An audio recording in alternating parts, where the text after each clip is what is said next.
The International Fund for Agriculture Development brought together regional country members for an Asia and the Pacific regional experience sharing and capacity building workshop on nutritional sensitive agriculture development in Siem Reap, Cambodia from November 6 to 8. This gathering was a unique platform for project leaders to share insights, build capacity and foster collaboration. The workshop commenced with an opening session chaired by Antonella Corden, Senior Technical Specialist for Nutrition and Social Inclusion at IFAD. The first day's agenda was rich with discussions and presentations. IFAD has made nutrition-sensitive agriculture a priority and committed for 60% of IFAD-funded projects to be nutrition-sensitive that the staff who joined the workshop are implementing in their countries. So we share the experience on what worked, on what needs to be improved, on using local resources, but also on the integrated approach to nutrition with gender, youth, indigenous peoples, climate change, and the nexus between biodiversity and healthy diets.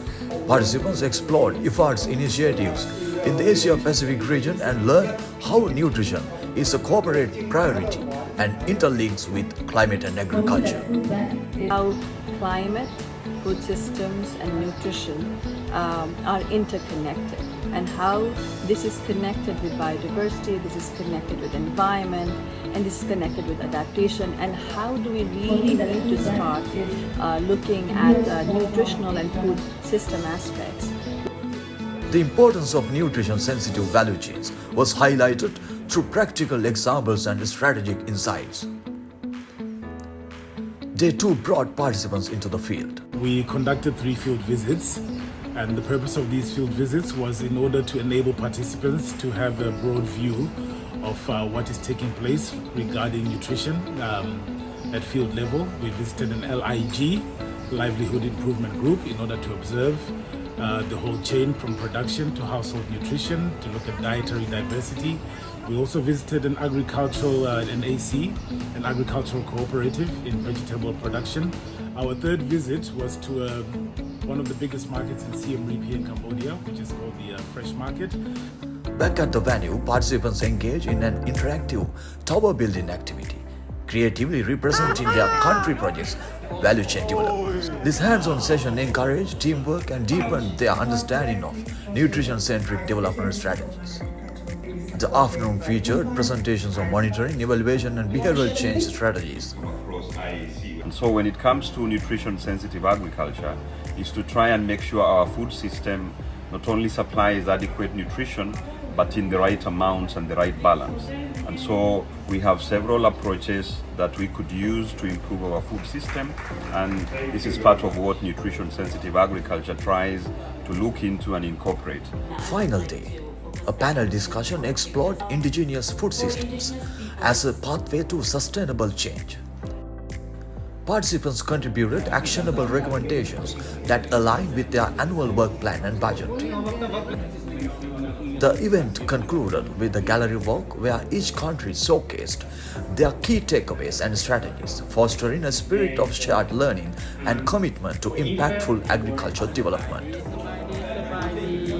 Nutrition is very important for us. This is because, we working a lot on increasing the income of the smallholder farmer. But how the farmer will use the part of the increased income for their family to invest for their livelihood is a different story. Previously, we thought that value chain is separate on its own, and the nutrition is has its own activity. But within these 3 days, I learned that in the value chain, there is also nutrition. It was very important for me as a gender consultant and communication consultant to integrate gender nutritional agriculture value chain for my projects. Experience we are taking back with us, which ultimately help us in executing IFAD's mission regarding nutrition-sensitive agriculture. Best part I want to share is the amazing presence of the colleagues and the experience sharing that has happened over the last 3 days, which I'm sure will strengthen our nutrition programming within the IFAD portfolio. Thank you so much for being a part of this. Bye-bye. This workshop was more than just an event. It was a catalyst for innovation, collaboration, and resilience in building sustainable and nutrition-sensitive agricultural value chains across the region.